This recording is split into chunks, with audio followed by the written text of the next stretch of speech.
Yes, there are 5 types of effect pedals that every ambient guitarist needs to own. Let's talk about that.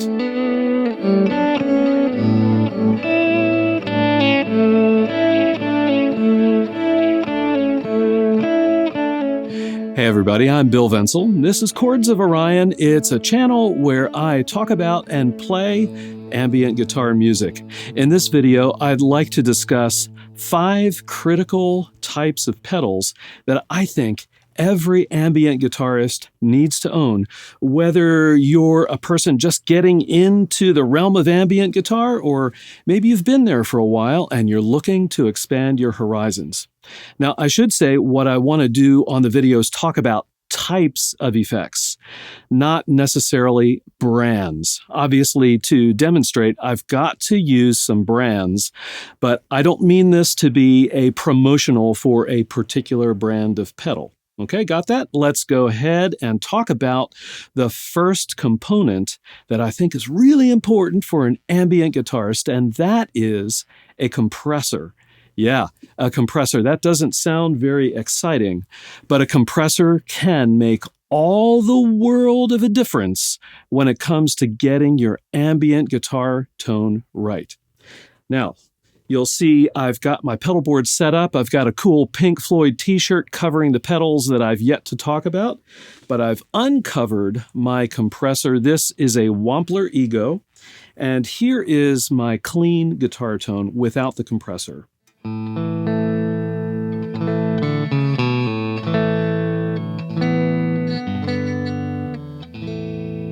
Not a bad sound. Not a bad sound at all. But if I add a little bit of compressor to squish the dynamic range, here's what we get.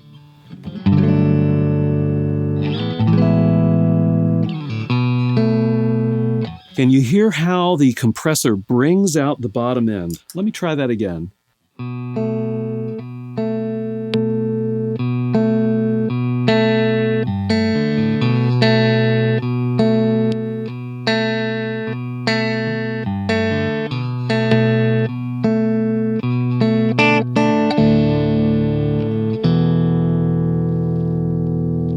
And of course, it increases the sustain, and as you'll see later on, sustain is going to be an important factor in getting really big ambient sounds. So compressor is number 1. Effect pedal type number 2 is a good distortion or overdrive. Now, I'm all for fuzz pedals and like over-the-top gain when the time is appropriate.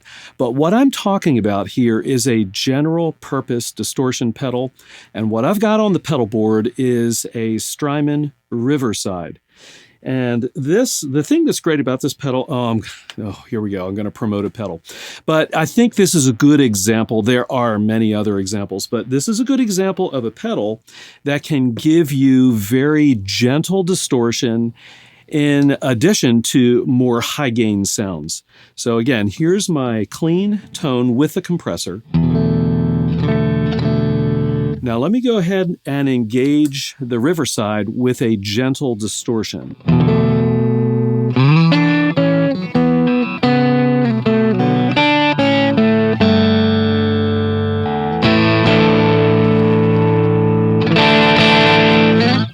Okay, so it's got some grit, doesn't it? But it's one of those distortions, and again, there are many. The Riverside is not alone. So again, I'm not promoting the Riverside specifically, but ideally get a distortion that cleans up when you roll off the volume a little bit.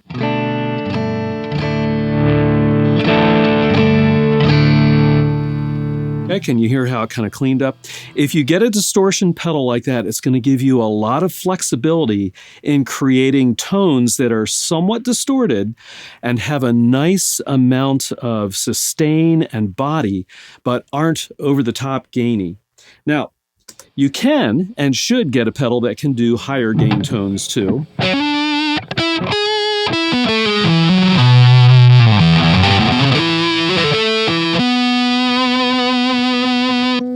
And again, many distortion pedals can do the same type of thing the Riverside is doing here.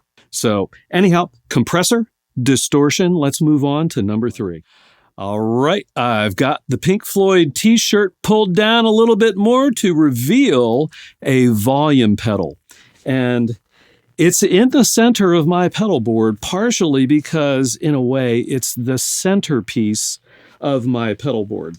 And I really, really, really love volume pedals, and I do think they are critical for good ambient guitar tones. You may not use it 100% of the time, but when you need an ambient swell, volume pedals are really good. Now, don't discount using the volume knob on your guitar. That's certainly a great tool also, but I think it's really, really valuable to have a dedicated volume pedal on the pedal board. And this allows you to do all kinds of volume swell things. Of single lines and chords.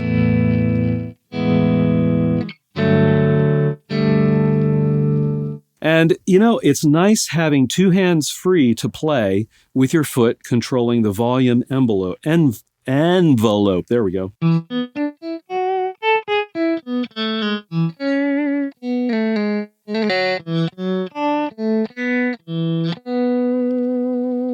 All right, so we've got a compressor, we've got a distortion, and we've got a volume pedal. Where are we going to go next?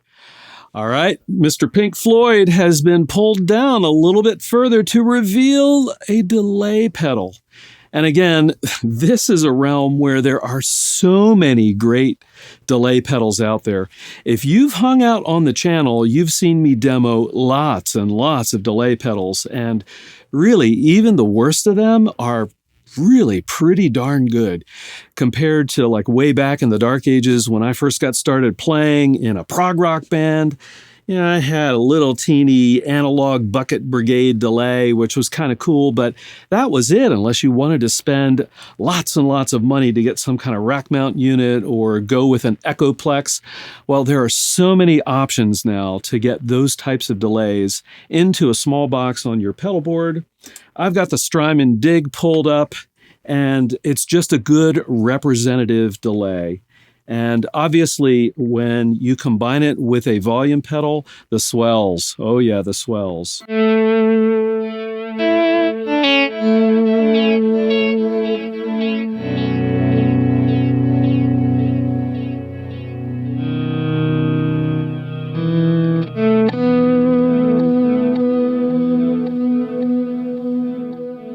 One of the other things you're going to get with your delay is just the ability to play rhythmic, kind of delayed parts.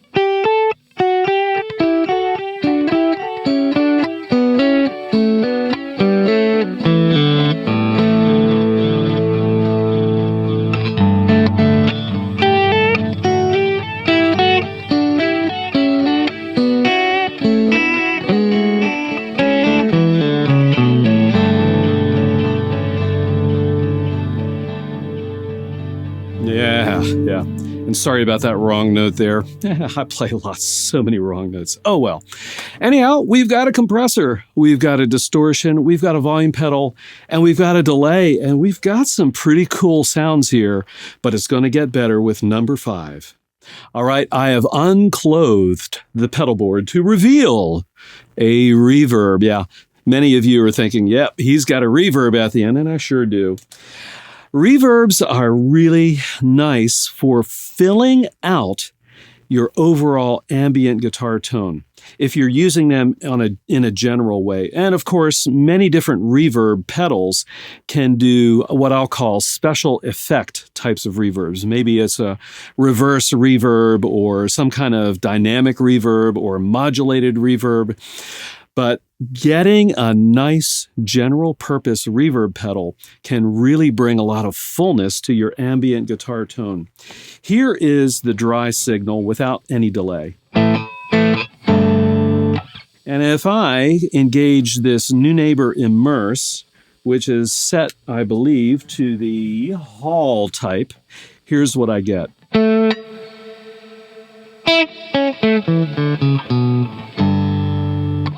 You know, it's just a beautiful sounding reverb, and it fills out the tone.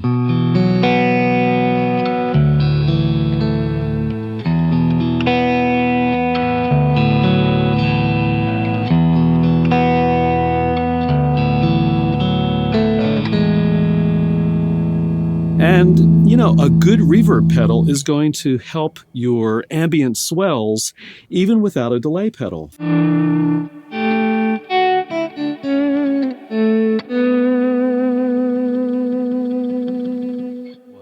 All right, that's the reverb by itself. And if we add some delay in with the reverb, here's what we get. And you've heard this a lot on this channel.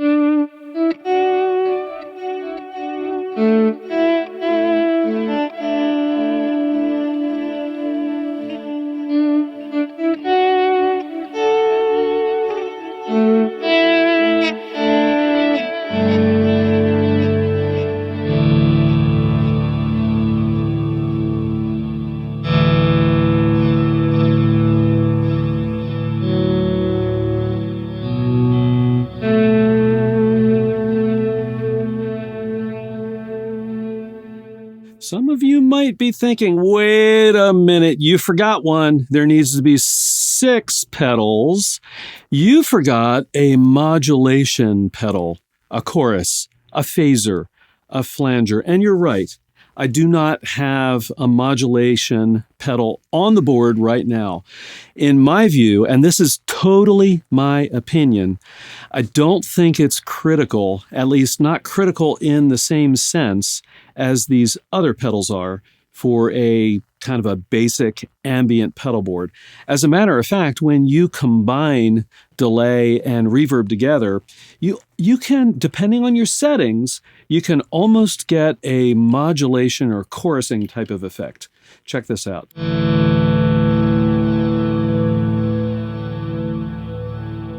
Yeah. That's kind of nice. And in fact, many delay pedals and many reverb pedals have modulation effects built into the delays and the reverbs. So by the time you set that all up and get it going, you know, adding in a dedicated chorus pedal or flanger, in many cases, again, this is my opinion, totally my opinion, in many cases can be overkill. So for those of you who have been around and been playing ambient guitar, what do you think about my choices? Am I missing any critical effect pedal types that you think should be on the board? Go ahead and comment below and let's get a conversation going. I hope you'll stick around. I've got a playlist here of videos I've done about each of these pedal types. And also, don't forget to subscribe and hit the bell notification. I've got ambient guitar-related content coming every week. See you all on the next one.